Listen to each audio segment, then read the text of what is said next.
Hola a todos los estudiantes del libro de Urantia. Hoy vamos a estar resumiendo el documento 89, que se titula El pecado, el sacrificio y la expiación. Comenzamos. Los salvajes creían que los espíritus tenían el derecho de mandarles aún más mala suerte. Con el tiempo, esto se desarrolló en doctrina de pecado y salvación. Se consideró que el alma llegaba al mundo con una prenda, el pecado original. Al principio, el hombre tan solo se preocupó por el pecado de comisión, pero más adelante le inquietaron también los pecados de omisión, y el sistema subsiguiente de sacrificio surgió de estas dos ideas. Sección número 1. El tabú.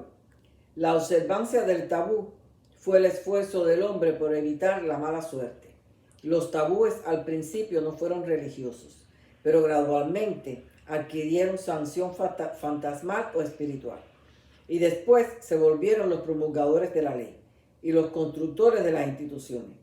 Llegaban a morir de miedo incluso por la violación de un tabú. A medida que la religión comenzó a tener un papel más importante en la evolución del tabú, el artículo puesto bajo prohibición empezó a ser considerado impuro y más tarde profano. Los registros de los hebreos están llenos de toda esta información.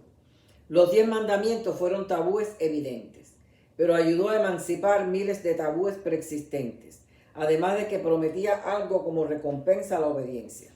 Los tabúes primitivos de ciertas comidas se originaron en el fetichismo y el totemismo. El cerdo era sagrado para los fenicios, la vaca para los hindúes, el cerdo era tabú para los egipcios y luego perpetuado por la fe cristiana. En el deseo por ciertas embarazadas de ciertas comidas, pensaban que el hijo sería eco de esa comida y sería tabú para el chico o la chica. Otros tabúes acerca de la comida fue el compartir la mesa, lo cual fue altamente eficaz establecer esta cultura. Sección número 2. El concepto del pecado. La idea del pecado se estableció universalmente en el mundo antes de que hiciera su ingreso la religión revelada.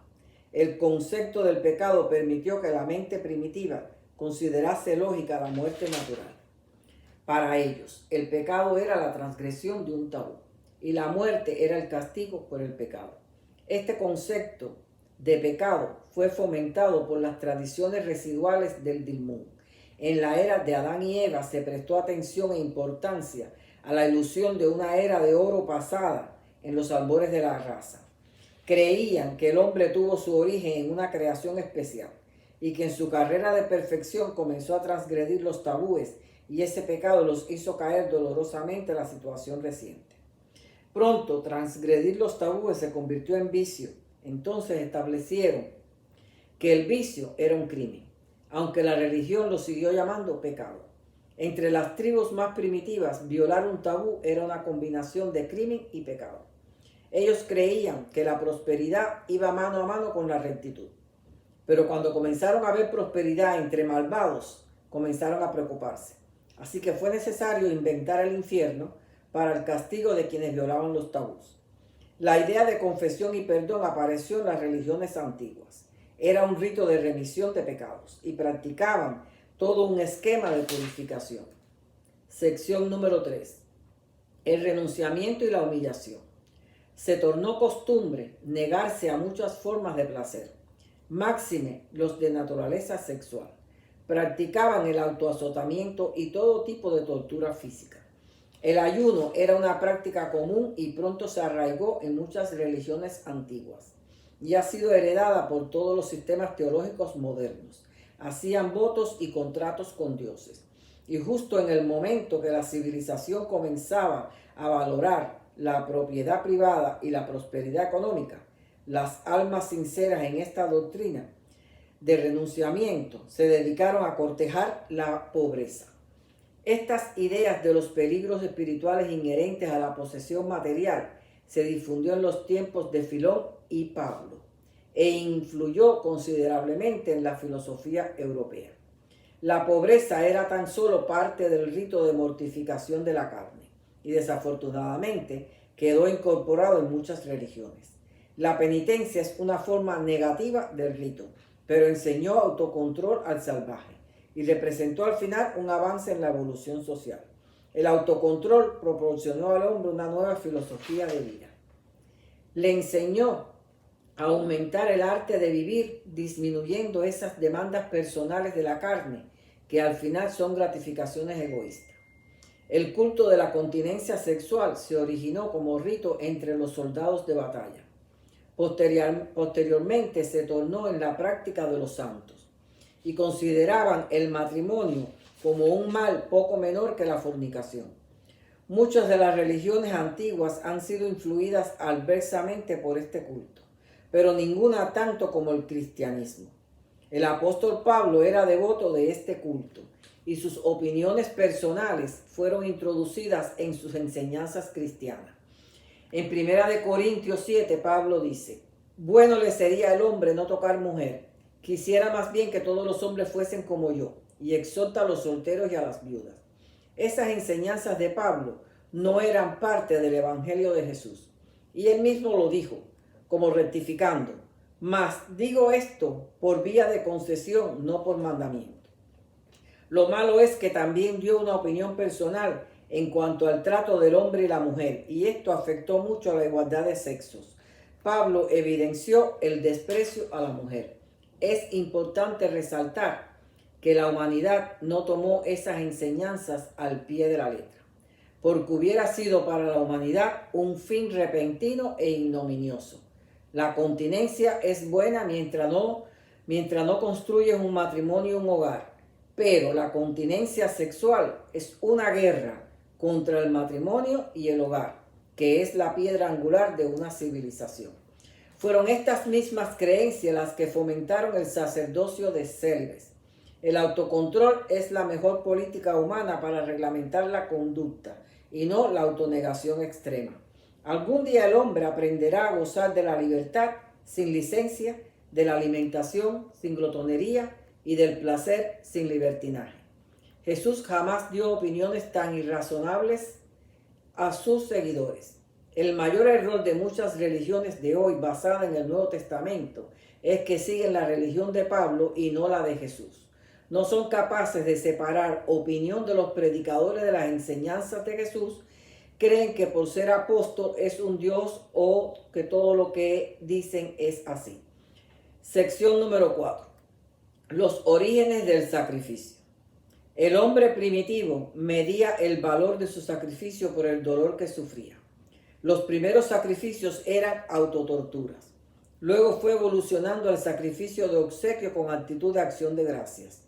Los obsequios o sobornos son dados a los hombres, pero cuando se le obsequia a una deidad se le llamaba sacrificio, se le consideraba sagrado. Hubo una época de grandes sacrificios de esclavos y animales. Sección número 5. Los sacrificios y el canibalismo. Aunque el canibalismo resulta tradicionalmente horripilante para la civilización moderna, esto formaba parte de la estructura social y religiosa de la sociedad primitiva. Fue un tiempo de esclavitud de la superstición y la ignorancia. El hombre primitivo era un caníbal, disfrutaba de la carne humana. El canibalismo fue en cierta época casi universal entre las razas en evolución, pero sus comienzos fueron por escasez de alimento. También hubo un tiempo que creían que los magos obtenían sus poderes comiendo carne humana. También se hizo costumbre no comerse los parientes cercanos. Paulatinamente fue desapareciendo las costumbres caníbales. Comenzaron a comerse los animales ajusticiados. Luego progresó a que tan solo se comían ciertas partes que creían que contenían el alma o espíritu. Luego se les prohibió a las mujeres comer carne humana. Luego se limitó a los caciques, sacerdotes y chamanes. Y finalmente se tornó un tabú entre las tribus superiores. Se reservaba tan solo para alimentar a los dioses. El hombre solo podía comer una muy pequeña porción en el acto de ceremonia de sacrificio. Esto evolucionó más tarde a sacrificar animales. Las tribus más atrasadas comenzaron a comer perros y esto redujo el sacrificio de humanos. Luego el perro fue considerado un animal doméstico y de gran estima. Sección número 6. La evolución del sacrificio humano. Ninguna raza ha estado enteramente libre de la práctica de sacrificio humano en el mundo entero. En los tiempos de Moisés, el héroe de batalla pagaba cierto precio por la victoria. El primero que saliera a su encuentro para recibirlo, lo sacrificaba. Resultó que Jefté, cuando regresó de una batalla, quien lo recibió fue su única hija. Y aunque ésta le suplicó por su vida, la sacrificó, a pesar de que ya Moisés había dado órdenes de no hacer sacrificios humanos. En los tiempos antiguos, cuando se comenzaba a construir un edificio de importancia, se sacrificaba un ser humano para bendecir los cimientos. Cuando construyeron los muros de Jericó, el rey de Palestina puso a sus 2 hijos vivos en los cimientos como sacrificio. Después que Moisés murió, los hombres volvieron a estos ritos. La idea de sacrificar al primogénito fue una práctica de los antiguos. El espectáculo de Abraham obligado a sacrificar a Isaac, aunque resulte espantoso y aunque hiera a muchos creyentes, no fue mandato de Dios. Era una práctica de aquellos tiempos de la cual Abraham era parte. El libro no explica nada de lo sucedido, pero es posible, esta parte la puse yo, ¿okay? El libro no explica nada de lo sucedido, pero es posible que un ángel se hizo visible o lo evitó. El ángel guardián del destino de Isaac o el de Abraham. Ok, sección número 7. Las modificaciones del sacrificio humano. Moisés trató de poner fin al sacrificio humano instaurando el sistema de rescate.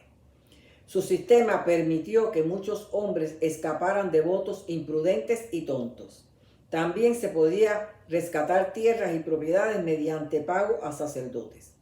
Mientras Moisés vivió, no se sacrificaban a los primogénitos. Se hizo costumbre marcar las puertas con sangre para proteger a los primogénitos, usualmente en tiempos de festivales. Aún así, hubo la costumbre de poner un recién nacido en un canasto en las aguas y si sobrevivía, se consideraba sagrado. Se interpretaba que los dioses lo habían preservado y se consideraba sagrado. Si alguna mujer tenía que pagar rescate, se le permitía dar servicios sexuales hasta que reuniera el dinero para el rescate. Esta fue una costumbre muy retrógrada de la evolución. Esto se difundió por toda Europa y muchas mujeres ganaban sus dotes de esta manera. Una prostitución que comenzó en los templos se comercializó. Incluso muchos hombres preferían casarse con ellas. Y que la prostitución es una degradación de la civilización. Sección número 8. La redención y los pactos. La redención sacrificatoria y la prostitución en el templo eran en realidad modificaciones del sacrificio humano. Las vírgenes atendían el fuego sagrado del templo. Más tarde concibieron ofrendar parte del cuerpo, cabellos, uñas, sangre, incluso dedos. Era un tipo de sacrificio parcial. La circuncisión surge de esto. Luego, en vez de cortar los dedos, los ataban. Afeitarse la cabeza o cortarse el cabello era también una forma de devoción. El hombre no pudo siquiera imaginar la celebración de contratos con la deidad hasta que su concepto de Dios hubo avanzado. El hombre no pudo concebir que una deidad era confiable hasta que él mismo no se volviese confiable, moral y ético. Finalmente evolucionó hasta adquirir una dignidad moral como para atreverse a negociar con sus dioses. Y surge la negociación filosófica del hombre con Dios, una forma más definida de prosperidad. Las formas primitivas de oración fueron negociaciones con los espíritus, regateos con los dioses, te doy esto y me das lo otro. Algunos hombres eran buenos comerciantes y algunos rezaban mejor que otros. Así fue inculcado el espíritu comercial y la astucia del trueque. El rezo de un hombre justo era altamente apreciado. El hombre justo era aquel que había pagado todas sus cuentas y no le debía nada a los dioses. La oración primitiva no fue adoración, era una negociación. Sección número 9. Los sacrificios y los sacramentos. Los primitivos ritos de sacrificios dieron origen a las ceremonias más recientes del sacramento. Estas ideas primitivas de rescate, redención y pactos evolucionaron a los servicios sacramentales de las épocas más recientes. que a su vez ha ejercido una enorme influencia socializadora. Finalmente, el sacramento de pan y vino sustituye a la carne y sangre. La primitiva fraternidad judía era un sacrificio de sangre. Pablo complicó innecesariamente el cristianismo con enseñanzas de sangre y sacrificio, pero a la vez puso fin al sacrificio humano o de animales. Según Pablo, Cristo fue el último sacrificio y por tanto el juez divino ya está satisfecho. No es así, pero funcionó. Al igual que Moisés agregó al primer mandamiento que adorar a dioses ajenos traía castigo hasta la cuarta generación, no es así, pero funcionó. Eliminaron dioses y pusieron la vista en un solo Dios. La sangre de Cristo se ha vuelto figurativa, simbólica y mística. Sección número 10. La remisión del pecado. El hombre en la antigüedad solo tenía conciencia de Dios a través del sacrificio. El hombre de hoy desarrolla nuevas técnicas para alcanzar la autoconciencia de la salvación, aunque la conciencia del pecado persiste en la mente mortal. La realidad de la necesidad espiritual, el progreso intelectual ha destruido las maneras antiguas de asegurar la paz y el consuelo de la mente y el alma. El pecado ha de definirse como deslealtad deliberada a la deidad. Existen grados de deslealtad. Número 1, la lealtad parcial de la indecisión. Número 2, la lealtad ambivalente del conflicto. Número 3, la lealtad moribunda de la indiferencia. Y número 4, la muerte de la lealtad manifestada por la devoción a los ideales impíos. El sentimiento de culpa es la conciencia de la violación de las costumbres. No es necesariamente pecado. No hay pecado auténtico a menos que haya deslealtad consciente a la deidad. El sentimiento de culpa es una marca de distinción que señala la potencialidad de crecer y de elevarse cada vez más. Reconocer la falta y enmendarla es esencial para el crecimiento religioso y el progreso espiritual. No reconocer la falta interrumpe por ese tiempo la relación con Dios, mas al enmendarla se restablece la relación criatura-creador y el creyente sigue avanzando. Y hasta aquí este documento, los espero en el próximo.